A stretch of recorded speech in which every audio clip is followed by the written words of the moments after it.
Bagnaia a modo campeón. Vietti vuelve a ganar más de un año después. Öncü hace un Oliveira y logra una de las victorias más apretadas de Moto3. Soy Alberto Sánchez, esto es Race Through.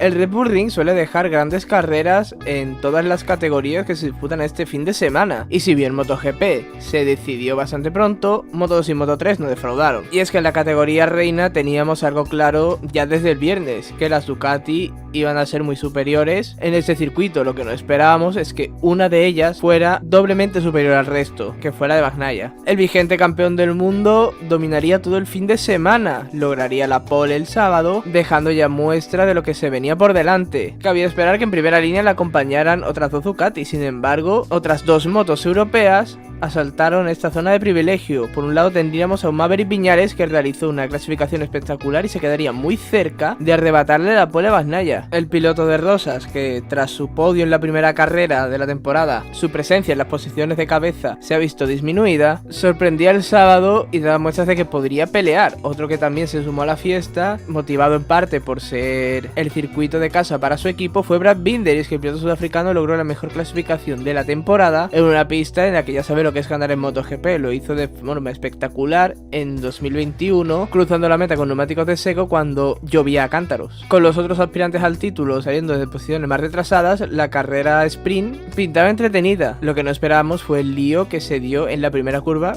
precisamente con los dos perseguidores de Bagnaia en el campeonato. Y es que tuvimos lío en la zona media cuando Jorge Martín se tiraría por el interior en la primera curva, forzando para meterse por un hueco que Fabio Quartararo acabaría cerrando. El madrileño se tocaría con el francés, que a su vez tocaría a Bezzecchi, que se iría al suelo tras impactar con la parte trasera de la moto de su compañero, llevándose puesto además a Oliveira y a Zarco. Viñales, que había salido muy mal, se vio también involucrado, aunque pudo seguir adelante, pero ya muy lejos de las posiciones altas. Con este lío, Bagnaia y Binder se escaparían, y es que por momentos incluso veríamos al sudafricano un poco más fuerte que el italiano. Martín, por su parte, se iría sin sanción de esta acción, de la cual también salió muy beneficiado, pues tras salir 12º en carrera, después del lío de la primera curva se colocaría quinto, y tras adelantar a Jack Miller solo quedaría Luca Marini para luchar por ese podio. Martín era notablemente más rápido que Marini y estaba claro que tarde o temprano lo pasaría. Sin embargo, en el momento de adelantarlo en la chicane, quizá por lanzarse desde demasiado lejos, quizás porque el italiano no se esperaría que le lanzara el ataque, pero al pasar por el vértice de la curva, ambos impactarían, yéndose el piloto del VR46 al suelo, una acción por la que tampoco fue sancionado. La polémica estaba servida alrededor de Martín, más aún cuando poco después Fabio Quartararo, en una acción muy parecida en la que acabaría tocando y mandando al suelo a Lorenzo Savadori, sí que sería sancionado con una long lap, demostrando nuevamente una inconsistencia en cuanto a sanciones se refiere por parte de los comisarios. Volviendo a la cabeza de carrera, Bagnaia lograría despegarse de Binder, pues su Ducati y él mismo estaban en un nivel pletórico, y ganaría por tanto la carrera sprint, con el sudafricano de KTM segundo y Jorge Martín sin sanciones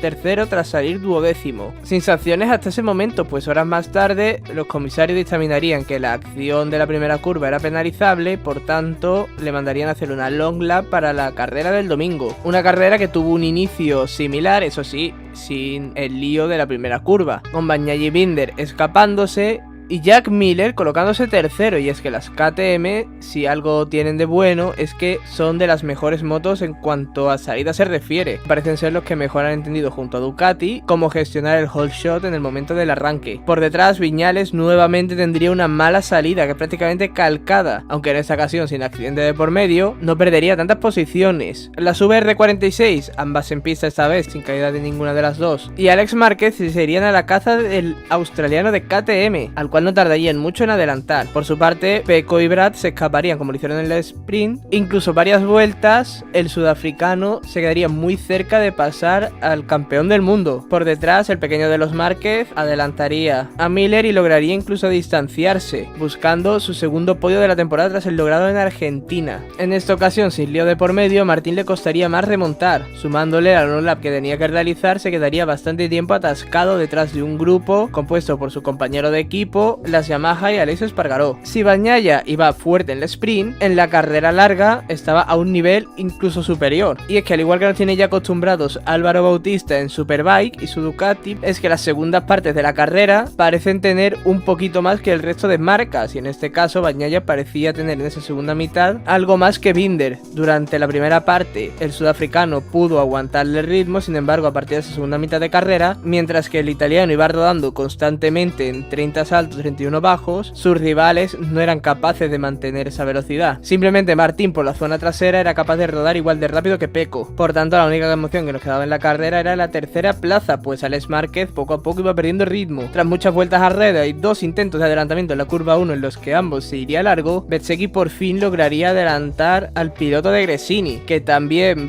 había perdido esa cuarta plaza en favor del compañero de Bezzecchi, de Luca Marini, puesto que ya no tenía ritmo alguno. Peor le iría a Jack Miller, eso sí, que iría cayendo posiciones hasta quedar fuera de los puntos. Con la carrera cortada, Martín, que era el más rápido de la zona trasera, solo fue capaz de remontar hasta la séptima plaza, pues el siguiente, Maverick Viñales, se encontraba muy lejos de él. Duro golpe para él de cara al campeonato, pero aún así mantiene la segunda posición. Por delante, Bagnaia cruzaba tranquilamente la línea de meta, logrando un super gran chelem en un fin de semana perfecto para él. Y es que no solo ganaría con gran distancia respecto al segundo clasificado, en este caso 5 segundos, sino que también, al igual que en la carrera sprint, lideraría todas las vueltas y lograría la vuelta rápida, sumándole a la pole lograda el sábado. Pocas veces más vamos a ver un fin de semana tan perfecto como este para un piloto. También se podría considerar perfecto si no hubiera sido por la presencia de un titán como Bagnaia el fin de semana de Binder. Y es que, salvando la clasificación en la que sí sería superado por Maverick Viñales, fue el segundo en discordia durante todo el fin de semana, el único capaz de mantener el ritmo durante cierto tiempo a Bagnaia, un piloto cuyo ritmo en solitario le valía de sobra para, en caso de no haber estado el italiano de Ducati, haber ganado bastante sobrador respecto al resto. Bezzecchi por su parte, después del 0 del sábado, salva los muebles el domingo, aunque eso sí, no es capaz de recuperar la segunda posición del campeonato, que ahora mismo pertenece a Martín. Eso sí, vuelve a perder puntos respecto a Bagnaia, que se vaya a más de 2 carreras de distancia. Que quizás la principal noticia de la carrera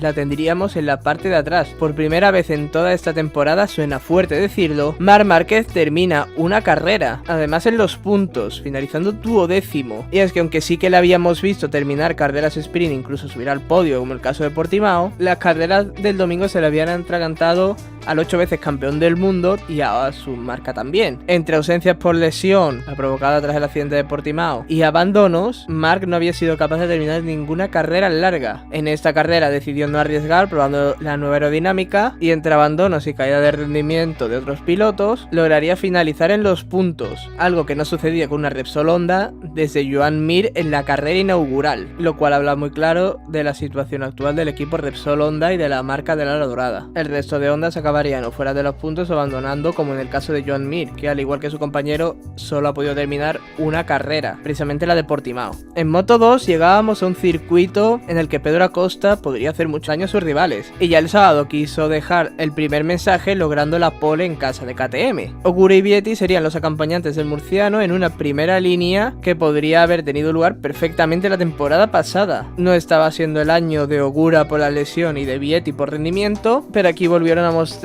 un poco ese nivel que ya demostraron en 2022 cuando fueron contendientes al título, más el japonés que el italiano. Acosta mantendría el liderazgo en la salida y se escaparía. Por detrás, Dixon adelantaría tanto al del Idemitsu como al del Fantic para colocarse en segunda posición. Ogura se iría tras él y Vietti se quedaría algo cortado, aunque acabaría dándoles caza. Fue una carrera con unas primeras vueltas bastante accidentadas, en las que tuvimos muchas caídas, la mayoría de pilotos españoles como Manu González, Albert Arenas por partida doble o Alonso López, y en la que casi tenemos una tragedia, y es que Darryn Binder perdería la rueda delantera de su moto en la chicane, cayéndose en pleno cambio de dirección, quedándose en medio de la pista en una situación bastante peligrosa. Y es que Sam Lowe estuvo muy cerca de arrollarle, por suerte le esquivaría en el último momento, y aunque sí que su moto impactaría de lateral contra el cuerpo del sudafricano, lo haría a no muy alta velocidad, por lo cual el piloto del Husqvarna saldría totalmente ileso. Lowe's también se caería debido a ese impacto, pero tampoco sufriría daños. Volviendo a la acción, nos quedamos con el otro piloto del Marco VTS, con Tony Arbolino,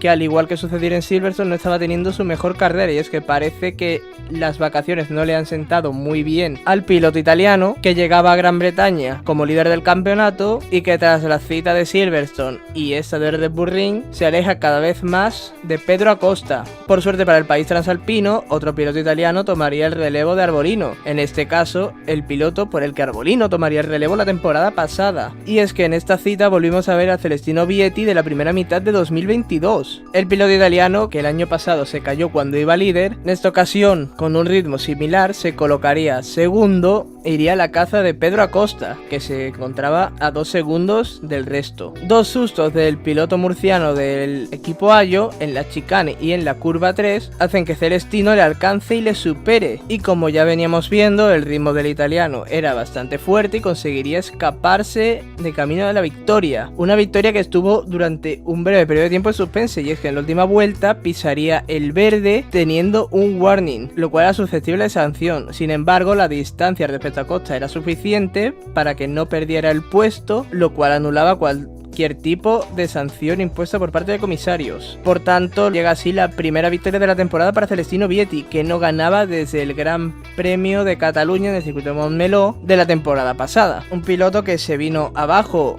mentalmente en esa segunda mitad de año y que parece que en esta ocasión ese parón de verano le ha venido bien para resetear, y si recupera el nivel será un piloto que dé bastante juego en la segunda mitad de año. Acosta por su parte logra una segunda plaza que le afianza en el liderato. A ambos les acompañaría un Ogura que la temporada pasada ganaría en este mismo circuito y que aquí logra su segundo podio de la temporada, recuperando poco a poco esas sensaciones perdidas con la lesión. En Moto 3 parece que la cosa empieza a ir de novatos, y es que si en Silverstone un rookie logró su primera victoria, en Austria otro lograría su primera pole. No solo eso, sino que sería un hito histórico para su país, y es que Colin Beyer logra su primera pole en el campeonato del mundo y se convierte así en el primer neerlandés en hacer la pole en el mundial desde Jürgen van der Gorber en 1999. En la categoría de 500, para encontrar una pole neerlandesa en la categoría pequeña tendríamos que remontarnos a la temporada 1990 de 125. En la salida, Holgado y Onchu adelantarían al de Husqvarna y se irían junto a él en la cabeza, sacando algo de distancia respecto al resto. Por detrás, Jaume Massiá, Ricardo Rossi, Iván Ortola y Ayumu Sasaki comenzarían a recortar tiempo, pero cuando ya estaban muy próximos a los 3 pilotos de cabeza, llegaría el drama en Honda, en este caso en el Leopard. Es que a Jaume Massiá parece que la suerte le ha abandonado tras este parón de verano, y si en Silverstone fue un error suyo lo que supuso su abandono, en esta ocasión sería su moto el que lo dejara tirado. Un momento que pudo acabar en un accidente bastante feo, y es que Sasaki, al encontrarse con la moto de Massiá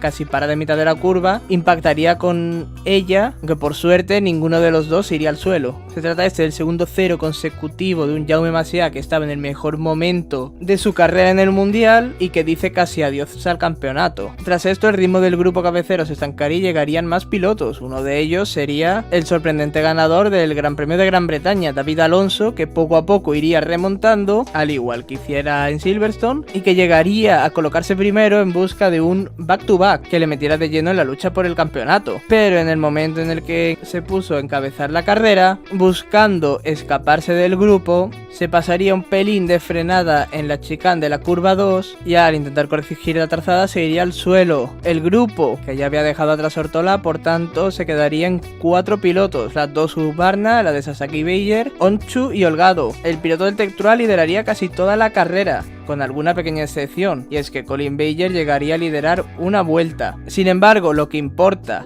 es el que vaya líder en los últimos momentos de la carrera, y en ese momento fue cuando Sasaki dijo: aquí estoy yo. El piloto japonés, que ya ganó aquí la temporada pasada después de hacer 2 long lap, subió el ritmo en esas vueltas finales para colocarse el líder. Sin embargo, no sería suficiente para sacar la distancia necesaria con la que entrar cómodo en meta, y es que sus 3 perseguidores, con Beyer eso sí un poco con el gancho, llegarían a las últimas curvas a su rueda en busca de un adelantamiento a la desesperada, un adelantamiento que intentaría Dani Holgado en la última curva, pero en el que se iría un poco largo, arrastrando con él a Sasaki, dejando en la puerta totalmente abierta a Denison Chu, en una acción prácticamente calcada a la que vimos en MotoGP en 2020, cuando Pol Espargaró intentó adelantar a Jack Miller en la última curva, ambos irían largo y pasarían Miguel Oliveira. Por tanto, el piloto turco logra así su segunda victoria de la temporada, su segunda victoria en el Mundial, por tan solo 5 milésimas respecto al piloto español de Tech3, una de las victorias sin duda más apretadas de Moto3 y de la categoría